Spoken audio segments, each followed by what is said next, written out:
Morning everybody, आपके साथ चर्चा करेंगे अनुच्छेद 13 की और संविधान के भाग 3 की। अच्छा, इसमें ध्यान क्या क्या चीज़ें रखनी है ये आपको मैं इसमें बताऊंगा। अधिकतर लड़के भाग 3 की तैयारी करते समय केवल मौलिक अधिकार का विश्लेषण और पढ़ते हैं और बस छोड़ देते हैं। नहीं, सबसे ज़्यादा ध्यान आप आर्टिकल 13 और आर्टिकल 14 को दीजिए। आर्टिकल 13 में ये बताया गया है कि संविधान में कोई भी संसद कोई भी ऐसा कानून नहीं बना सकती जो मौलिक अधिकारों का अतिक्रमण करती हो। ठीक है, अब है तो कहने को ये बहुत छोटी सी बात, लेकिन इसको समझने के लिए आपको अगर आप आर्टिकल 13 नहीं समझते तो आप आर्टिकल 368 भी नहीं समझ पाएंगे और नहीं आप समझ पाएंगे कि किस तरह से पिछले 75 वर्षों में भारत में संसद और न्यायपालिका के बीच द्वंद्व चलता रहा। अगर आप भारत में लेजिस्लेटिव और जुडिशियल कॉन्फ्लिक्ट को समझना चाहते हैं तो इस टॉपिक को बहुत अच्छे से तैयार करिए। आप मान लीजिए कि जितना आप चीज़ों को बेहतर ढंग से समझेंगे, हॉलिस्टिक मैनर में समझेंगे, उतना ही आप मौलिक उत्तर लिख पाएंगे। ठीक है, तो शुरुआत यहाँ से करनी है कि आर्टिकल 13 क्या है। ठीक है, फिर इसके 4 भाग हैं। पहला भाग ये कहता है कि संविधान से पूर्व के जो कानून हैं वो सब शून्य घोषित हो जाएंगे एक तरह से, अगर वो मौलिक अधिकारों का अतिक्रमण करते हैं। इसको डॉक्ट्रिन ऑफ इक्लिप्स कहते हैं। ठीक है, जो दूसरा भाग वो कहता है फ्यूचर में ऐसे कोई कानून न सरकार बनाएगी, ना ऑर्डिनेंस लाएगी, ना रूल्स रेगुलेशन, कुछ भी ऐसा नहीं बनाएगी जो मौलिक अधिकारों का अतिक्रमण करे। ठीक है, और इसका तीसरा भाग जो आर्टिकल 13 का वो ये बताता है कि जब हम कहते हैं कि कानून, ठीक है, तो कानून में क्या क्या आएगा। ठीक है, कानून में ऑर्डिनेंस आएंगे, पार्लियामेंट्री लॉज आएंगे, रेगुलेशंस आएंगे, यहाँ तक कि लिखा है प्रथाएं और अन्य जो निजी कानून है वो भी। ठीक है, बाद में उसकी इंटरप्रिटेशन हुई है कि आते हैं कि नहीं आते हैं निजी कानून, बट बात ये सारा उसमें लिखा है। लेकिन इसका जो चौथा भाग जो 24वें संविधान संशोधन के द्वारा जोड़ा गया है वो ये कहता है कि अनुच्छेद 368 के तहत जो कानून बनेंगे, ठीक है, उनका इस अनुच्छेद के से कोई लेना देना नहीं होगा। यानी कि अगर वो अनुच्छेद 368 के तहत कोई कानून बनाया जाता है, जो 24वां संविधान संशोधन था, उसमें ये लिख दिया गया कि अगर हम 368 के तहत कोई संविधान संशोधन लाते हैं तो आर्टिकल 13 को अगर वो प्रभावित भी करता है तो भी उसको शून्य घोषित नहीं किया जा सकता। ठीक है, इसके बाद तो बहुत सारी लंबी हिस्ट्री चलती रही कॉन्स्टिट्यूशनल। अब इसको आपको समझना है तो तो आपको पहला अनुच्छेद संविधान संशोधन समझना होगा, फिर आपको 17वां संविधान संशोधन समझना होगा, फिर आपको 24वां संविधान संशोधन, ये नहीं कि बहुत ज़्यादा बड़े हैं, आधा पेज में ये सारी चीज़ें आ जाती कि पहला संविधान संशोधन क्या था, 17वां संविधान संशोधन उसी का एक्सटेंशन है, और फिर 24वां संविधान और 25वां संविधान संशोधन क्या था।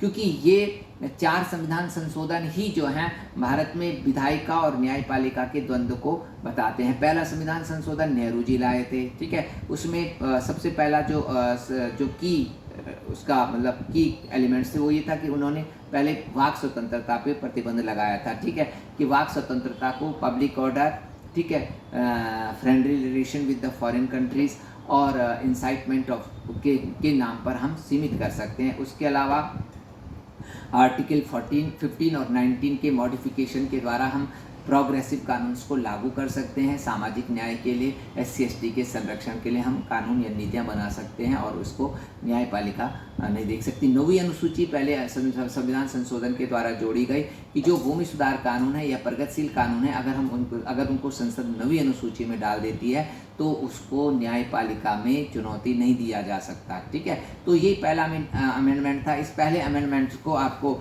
शंकरी प्रसाद बनाम भारत संघ में चुनौती दी गई थी। तो शंकरी प्रसाद बनाम भारत संघ का जो मामला था उसमें न्यायालय ने ये कहा कि हाँ भाई, संसद तो जो है कोई संविधान संशोधन कर सकती है और पहला संविधान संशोधन सही है क्योंकि ये अनुच्छेद 368 के तहत बनाया गया है। और न्यायपालिका ने कहा कि भाई जो संसद की दो शक्तियाँ, एक तो है विधायी शक्ति, ठीक, सामान्य बहुमत से कानून बनाना, और एक संविधान संशोधन की प्रक्रिया जिसमें ठीक है 2/3 बहुमत के साथ कानून का संसद में पारित होना प्लस 50% राज्यों का अनुमोदन। ठीक है, तो वो एक विशेष प्रक्रिया है और उसके द्वारा न्यायपालिका ने कहा कि संसद कोई कभी भाग को संशोधित कर सकती है।